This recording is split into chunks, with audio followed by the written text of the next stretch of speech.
As the 2nd century dawned, the Roman Empire reigned supreme. It was confident, stable, and at peace with its gods. Its power rested on its readiness to crush any opposition anywhere. Christians were about to be put to a bloody test.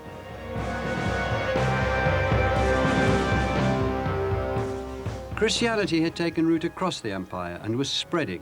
In the city of Rome alone, Christians were numbered in their thousands. But it was still illegal, literally an underground religion.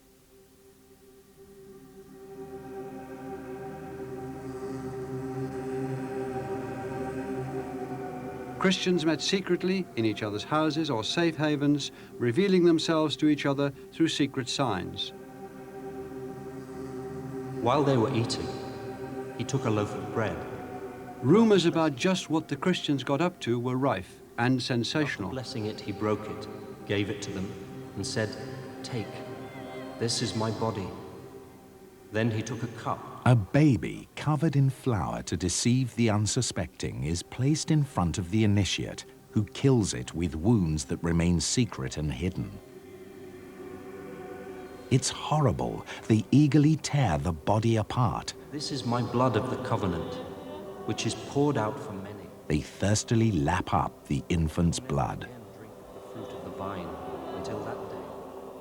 Enemies of the early Christians not only accused them of cannibalism because of the eating and drinking of the body and blood of Christ in their rituals, but also of sexual promiscuity because they kissed one another in the service, they called each other brother and sister, and also they were simply a suspect and secretive group. And groups like that were often accused of sexual licentiousness.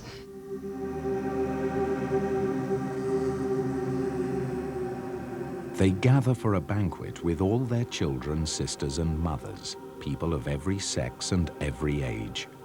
A dog which has been tied to the candlestick is tempted to jump, and the light is extinguished.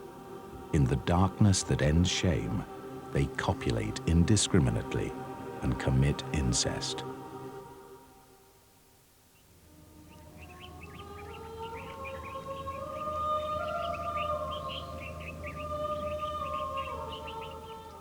What the rumourmongers had seen but misunderstood was an early act of worship. The ritual was described by the 2nd century Christian Justin Martyr. He describes the Sunday Eucharist, coming together, how they have the readings from the prophets, various different readings, presumably from the New Testament, and then there's a homily, then there's the offertory, the consecration, and communion. So he describes how the consecrated things, that is, the bread and wine, are distributed to all those present, and also are brought by means of the deacons to the sick. So the description, really, of the Eucharist is very close to what would take place in a small parish church today.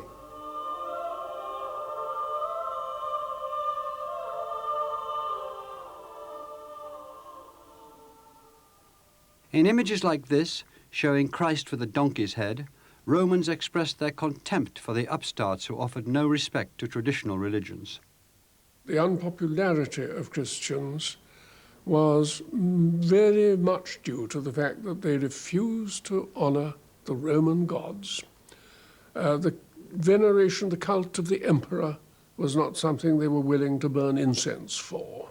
That caused great offense because ordinary pagan Romans naturally thought that the cult of the emperor was good for the emperor.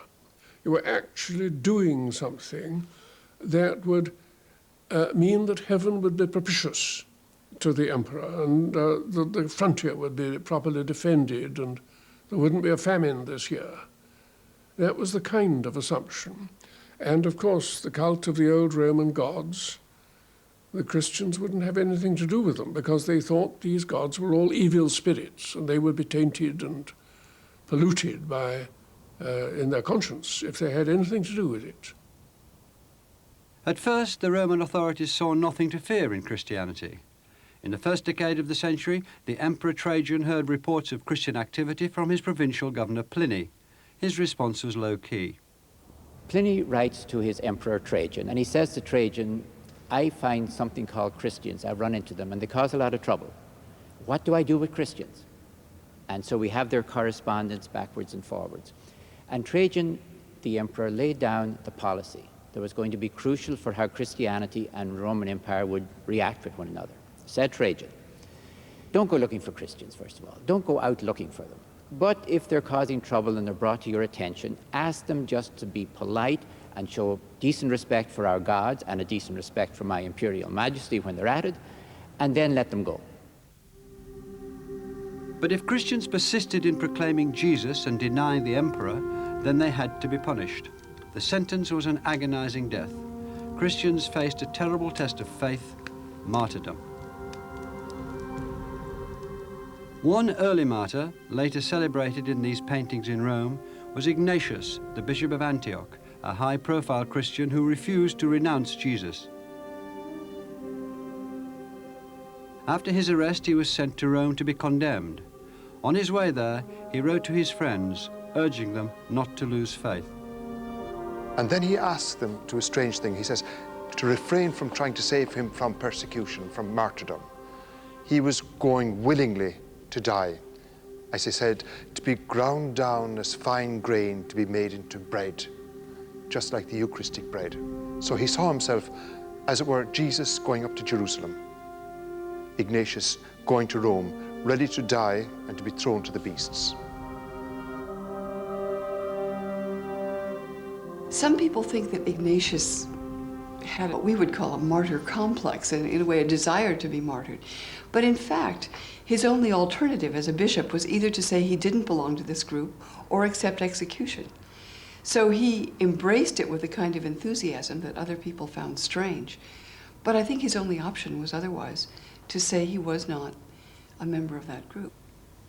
I think the second century Christians also saw martyrdom as being a way of following Christ. For them, the eternal reward of living with God forever was sufficient. They saw themselves as reenacting, as it were, the crucifixion. So they, with a great confidence and deep faith, they threw aside any possibility of denying Christ. And they said, for Christ, we will also face the lions, face martyrdom.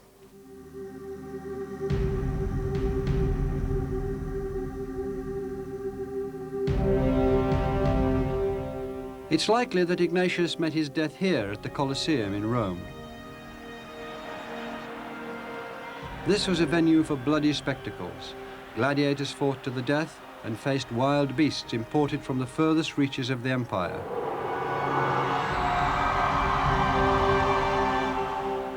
To keep the crowds happy, there were also interval entertainments. Between one contest and the other, there were also this cruel and barbarous custom of executing condemned prisoners by throwing them to the beasts or perhaps crucifying them in the arena. And so even though we haven't actual evidence of any Christian dying in the Colosseum, we know that it was a common way of executing a criminal, and there's no doubt but that many Christians were thrown to the beasts in the Colosseum. But the Christians stood their ground, and so the Roman attitude inevitably hardened. In 177 AD, there was a particularly vicious persecution in the south of France. 48 Christians died in the arenas at Vienne and Lyon. We have a first class, that's to say, evidentially first class account of that persecution with the most frightful description of what happened and the tortures that were applied to these wretched people who were put to death. A young woman called Blandina was tortured. They put her and other Christians on a red-hot iron seat, which burnt her, and then she was simply torn apart by the wild beasts at Lyon. And this happened to several of them, who saw what was coming and decided they would see it through. The persecution was sanctioned by the emperor of the time, Marcus Aurelius, a philosopher and writer as well as an able commander. This educated man was perplexed by the Christians' apparent appetite for death in the arena. Marcus Aurelius, of course, as a Stoic, thought that suicide was okay, morally. But did he think that Christian martyrs were okay morally? Because they did look a little bit like suicides to a Stoic. And he says, well, yes, he doesn't actually object to them taking their lives, but losing their lives, but he doesn't think they should do it in such a theatrical manner. That was the crux. A martyr, if he was going to do his stuff, needed an amphitheater with 20,000 people watching him. Then he was a missionary for his cause. That does something to people, that this person is willing to die for this belief. It doesn't prove the belief right, but it certainly proves it sincere. The Romans, of course, expected that martyrdom would cause this community to stop, it would destroy it.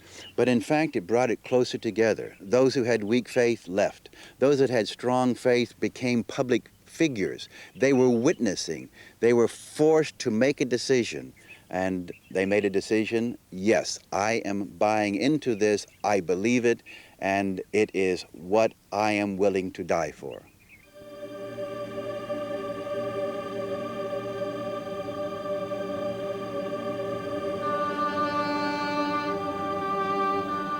The blood of the martyrs was the seed of the church. It was, in fact, the great bravery and courage which shown by the Christians, which encouraged other people to embrace Christianity. Here was something worth dying for.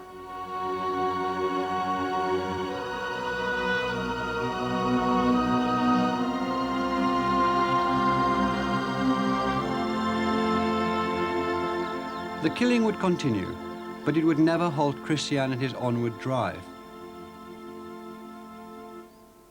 The faith was spreading ever further from the shores of Galilee. But now Christianity faced a new problem.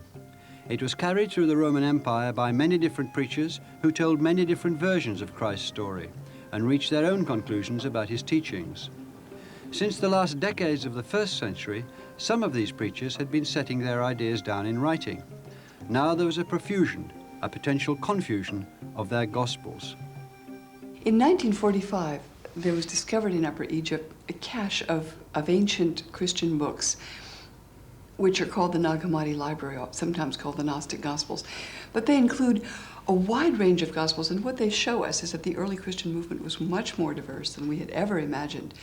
We had known about 4 Gospels in the New Testament, but we hadn't known about the Gospel of Thomas or the Gospel of Philip or the Gospel of Peter and so forth. So we now know that there were many Christians and many different kinds of Christian teaching.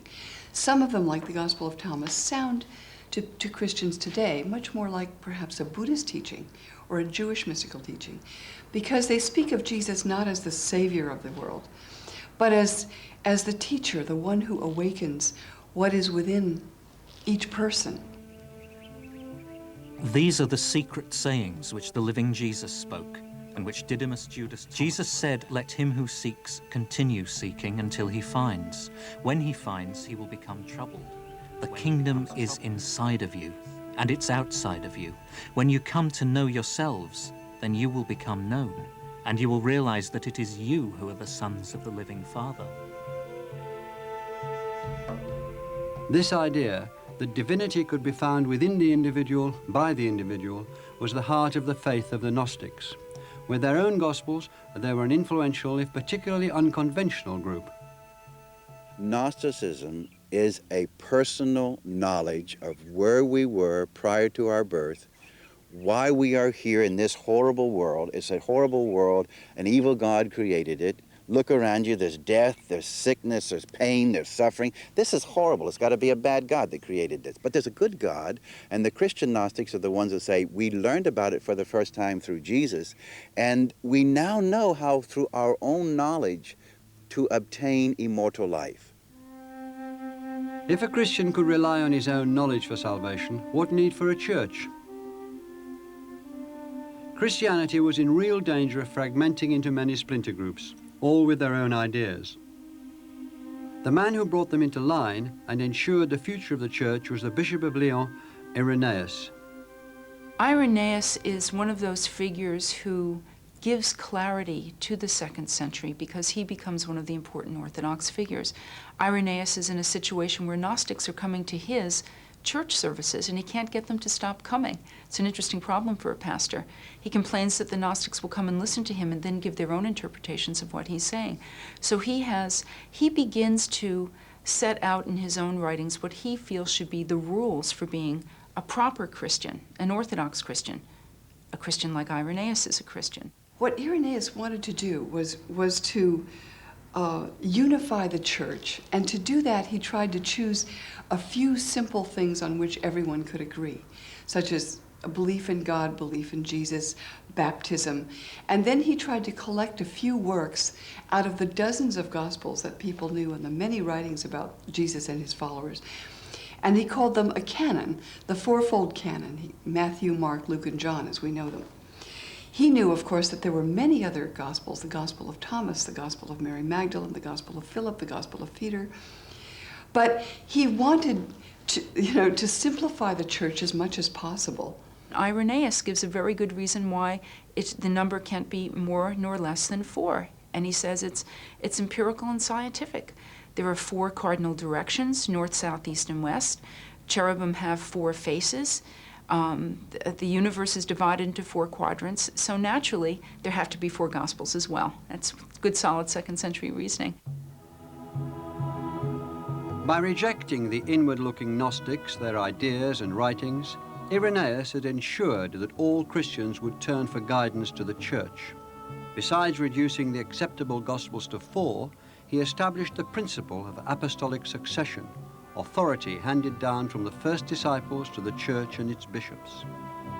By the end of the 2nd century, there was a Christian church governed by bishops stretching from one end of the Mediterranean to the other. It had a liturgy, morality, discipline, and its own sacred books. Christianity was ready to take on imperial Rome and its gods.